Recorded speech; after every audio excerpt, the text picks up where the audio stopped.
Sejam bem-vindos a mais um Dia Linux News. O episódio dessa semana tem ótimas notícias para quem é fã do Linux no desktop, mas uma possível péssima notícia para a Mozilla. Mas bora logo para as notícias.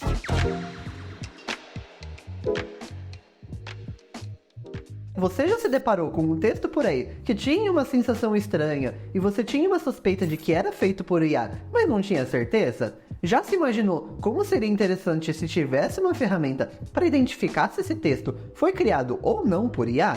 Pois bem, a OpenAI tem uma ferramenta exatamente para isso, mas ela não quer liberar para o público. Para identificar se o texto foi feito ou não pelo ChatGPT, de uma maneira bem simplificada, essa ferramenta identifica o padrão como o modelo prevê as palavras e as frases seguintes. A OpenAI alega que caso essa ferramenta de detecção seja publicada, criaria um estigma no uso da IA, e que pessoas que não têm inglês como idioma principal e usam a ferramenta como auxílio nesses casos, poderia ser prejudicado. Mas a grande questão é que muitas pessoas possivelmente deixariam de usar a ferramenta caso seu texto fosse facilmente identificado como gerado por IA.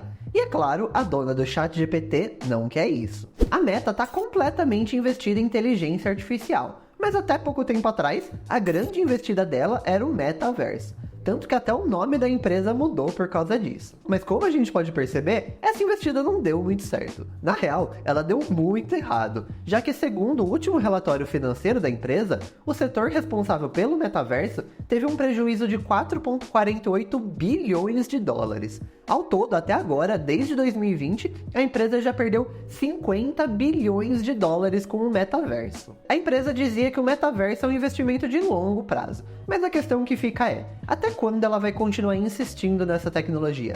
Ou será que ela vai largar de vez para investir 100% em IA? A gente só espera que ela não mude mais uma vez o nome da empresa por causa disso. Uma outra empresa que está passando por perrengues é a Intel. Aqui a notícia é um pouco mais triste, já que por conta disso, ela vai demitir 15% do seu quadro de funcionários, o que quer dizer que 15 mil pessoas vão perder os seus empregos. O CEO tem um plano para reduzir os custos da empresa em 10 bilhões de dólares em 2025. E nisso, pode ser que o número de demitidos aumente para até 19 mil pessoas. Tal qual no caso da Meta, o motivo para tudo isso vem dos resultados financeiros. A empresa fechou o segundo trimestre de 2024 com um prejuízo líquido de 1,6 bilhão de dólares, enquanto nesse mesmo período, em 2023, a empresa tinha um lucro líquido de 1,4 bilhão. A Intel está em uma maré de azar, tanto com a ascensão da AMD, quanto por conta do sucesso dos chips ARM no desktop, e recentemente foi descoberta uma falha que atinge chips da 13ª e da 14ª geração. Vamos ver como essa história vai se desenrolar. Mas chega de notícia triste. Segundo o site StatCounter, que reúne uma série de estatísticas diferentes, o Linux no desktop segue em alta. Enquanto em julho do ano passado ele estava com 3,12%, nesse ano ele chegou a 4,45%. É claro que isso não chega nem mesmo a fazer cócegas no market share do Windows no desktop, que atualmente está em 72,08%, mas ainda assim, estima-se que tenha mais de 1,5 bilhão de computadores no mundo. Então, 1% disso representa 15 milhões de novos computadores utilizando Linux. Como um grande fã da tecnologia, eu torço para que a gente veja esse número crescer cada vez mais e mais. Há pouquinho mais de um mês, a gente teve o último episódio da 7ª temporada do Geocast, que teve a presença ilustre do Leon lá do Coisa de Nerd. Depois desse ato, finalmente a gente está de volta amanhã com um novo episódio sensacional para você. Eu não quero dar muito spoiler por aqui, mas tem a ver com a última notícia que você acabou de acompanhar nesse Dia Linux News. Se você quiser conferir o episódio em vídeo, é só se inscrever aqui no Dia Linux Labs no YouTube ou lá no Spotify. Para ouvir os episódios em áudio, é só pesquisar por Geocast em qualquer plataforma de podcasts. E se você nunca conferiu nenhum episódio do Geocast, aproveita que a gente tem muito episódio sensacional por lá. Sei que eu sou meio suspeito por falar isso, mas recomendo demais. A Justiça dos Estados Unidos acabou de decidir que o Google violou a legislação de antitrust do país, trabalhando para manter um monopólio no mercado de buscadores, suprimindo a competição. Mas apesar disso, a decisão ainda não acompanha nenhum tipo de medida para desfazer essa situação. Não sabemos se o Google vai precisar modificar alguma coisa na maneira como ele trabalha hoje ou qualquer outra coisa. E é claro, ainda cabe um recurso do lado do Google sobre essa decisão. A questão é que essa decisão pode acabar impactando outras empresas. Hoje, o Google paga 20 bilhões de dólares por ano para a Apple para ser o buscador padrão no navegador Safari. É possível que uma das medidas desse caso seja justamente acabar com esses contratos de exclusividade.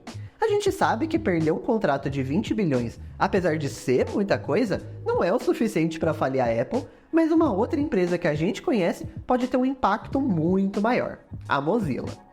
O Google também paga para ela que o buscador seja o padrão do seu navegador Firefox, mas uma quantia bem menor, em torno de 500 milhões de dólares por ano. O problema é, levando em consideração que entre 2021 e 2022 o lucro da empresa foi de 593 milhões de dólares, esse contrato com o Google é a maior parte do lucro da empresa. Se esse contrato for cancelado, o futuro para a dona do Firefox é bem preocupante. A questão é, até agora nada acontece, além do fato do Google ser considerado sim um monopólio para a justiça dos Estados Unidos. O que acontecer daqui para frente, a gente vai ter que continuar acompanhando.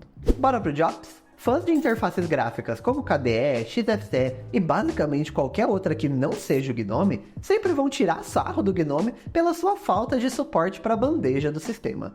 Lá em 2017, a interface removeu o suporte para esses ícones da bandeja e desde então, quem depende deles precisa utilizar uma extensão para readicionar o suporte. Pois nesse final de semana foi adicionada uma extensão oficial que readiciona esse suporte à bandeja do sistema no GNOME. Mas fique atento a isso. A funcionalidade não foi adicionada no core do GNOME em si, mas no pacote de extensões oficiais, tal qual a Apps Menu e Place Status Indicator, por exemplo. Mas se você já utiliza uma extensão para adicionar isso, muito provavelmente vai querer continuar utilizando ela mesmo, já que essa extensão oficial, apesar de adicionar os ícones, não traz suporte para indicadores. De qualquer maneira, melhor que nada, né? Para quem curte jogos de corrida, a promoção de hoje tá imperdível. Need for Speed Unbound é o último lançamento dessa série que fazia um sucesso absurdo lá na época do PlayStation 2, com jogos como Underground, Most Wanted e Carbon. Nesse último jogo, você vai precisar participar de corridas para chegar até o topo enquanto despista a polícia. Você também pode encher a sua garagem com diversos carros customizados. Esse jogo tá com 90% de desconto lá no Steam, saindo de R$ 300 por R$ 29,90. E você pode jogar ele no Linux através do Proton, a camada de compatibilidade da Valve. O jogo tá com ranking ouro lá no ProtonDB. E se você quiser receber mais notícias do que acontece no mundo da tecnologia e do Open Source, é só se inscrever na nossa newsletter em diolinux.com.br/newsletter. Apesar de todo esse risco do contrato da Mozilla com o Google, a empresa tem um case de sucesso com o Thunderbird, que chegou a arrecadar 6 milhões de dólares com um software grátis e open source. Quer saber como? Confere nesse vídeo aqui do lado.